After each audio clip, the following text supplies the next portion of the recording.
El aceite de palma es un aceite de origen vegetal que se obtiene del mesocarpio de la fruta de la palma aceitera africana.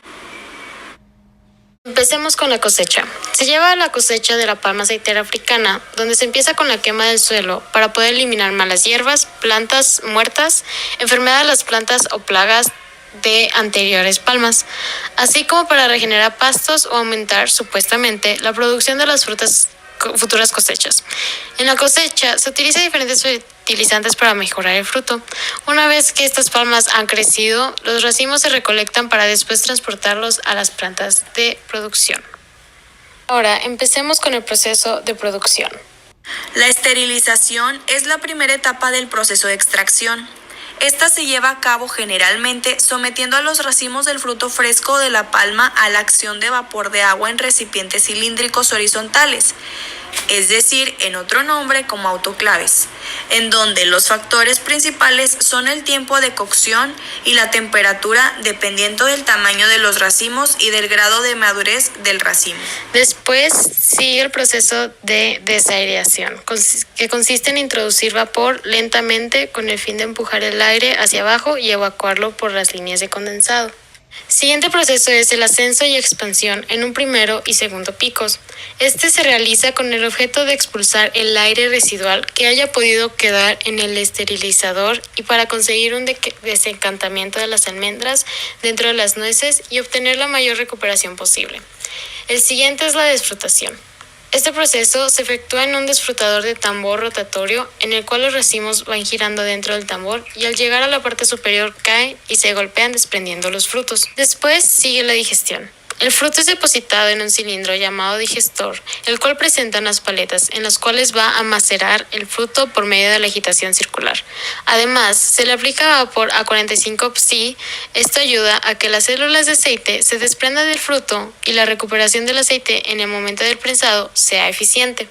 Después sigue el prensado. Este proceso se efectúa en prensas de tornillos sin fin continuas, las cuales están compuestas por una canasta perforada horizontal de forma cilíndrica doble y por dos tornillos del tipo de sin fin. Los frutos digeridos son prensados dentro de la canasta por acción de dos tornillos sin fin de paso regresivo, girando paralelamente en sentido contrario. La contrapresión la ejerce cada tornillo, el uno contra el otro mutuamente, y que trabajan además contra unas piezas cónicas colocadas en los extremos de la canasta y operadas hidráulicamente. Para facilitar la salida del aceite durante el prensado, se agrega agua caliente, cuya cantidad debe controlarse estrictamente para asegurar una buena extracción por una parte y además para obtener una adecuada dilución del aceite crudo, de modo que facilite su clarificación posterior. Posteriormente es la clarificación. Aquí se adiciona suficiente agua de dilución para lograr una buena separación del aceite y lodos. Esta es pasada por un proceso de desarenado para remover las arenas y tierras. Pasa al tamizado y se procede a elevar la temperatura de la mezcla luego del alentado para el tanque de clarificador, donde se le agita constantemente para acelerar la separación de la mezcla. Después sigue la extracción del palmiste. Aquí vuelve a pasar por el prensado para extraer el aceite de palmiste. Las almendras son conducidas a prensas monotornillo a través de recipientes o tolvas que sirven para asegurar una alimentación permanente y homogénea. En el mismo paso de la extracción del palmiste sigue la limpieza o purificación del aceite. Aquí, el aceite obtenido en las prensas contiene una cantidad relativamente alta de sólidos que pasan a través de los espacios entre las barras de la canasta de prensado. Esos sólidos se retiran inicialmente con un tamiz giratorio del tipo circular montado sobre resortes y fabricado en acero inoxidable. Antes de ser bombeado al tamiz, el aceite extraído en las prensas se recolecta en el tanque de aceite turbio, el cual está provisto de un agitador para mantener homogénea la mezcla de aceite y sólidos. Después, el aceite pasa por un filtro de hojas múltiples. Este consiste en un tanque que contiene un número de hojas y cada hoja consiste de un marco con varias capas de material filtrante de soportes. Impacto ambiental al suelo.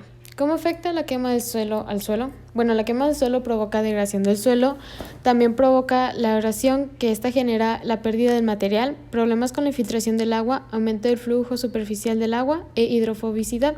La hidrofobicidad limita la infiltración del agua y de este modo, cuando llegan las primeras lluvias del otoño, la formación de escorrentía y el riesgo de erosión aumentan significativamente. Además, en estos casos, el agua solo puede penetrar en el suelo a través de grietas o macroporos en la superficie del suelo, produciendo vías de flujo preferencial.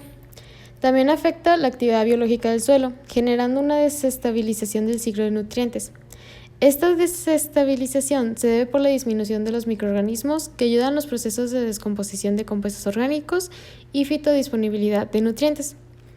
En esta imagen se puede apreciar cómo afecta el fuego en el ciclo de los nutrientes. ¿Cómo afectan los fertilizantes al suelo? Los fertilizantes provocan infertilidad de los suelos ácidos, y aquí es por la adición de fertilizantes amoniacales que producen acidificación debido a la oxidación del ion de amonio a través de un proceso de nitrificación que es catalizado por ciertos microorganismos edáficos. También provoca el aumento de los organismos, y aquí el exceso de nitrógeno que se encuentra en algunos fertilizantes puede generar un aumento de la población de microorganismos, y en lugar de ayudar a las plantas les hará daño, ya que se consume toda la materia orgánica y los nutrientes en el suelo circundante.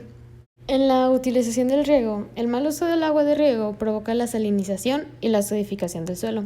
En el primer caso se produce una acumulación de sales más solubles que el yeso que interfieren en el crecimiento de la mayoría de los cultivos y plantas no especializadas. Esta se evalúa por la elevación de la conductividad eléctrica del extracto de saturación.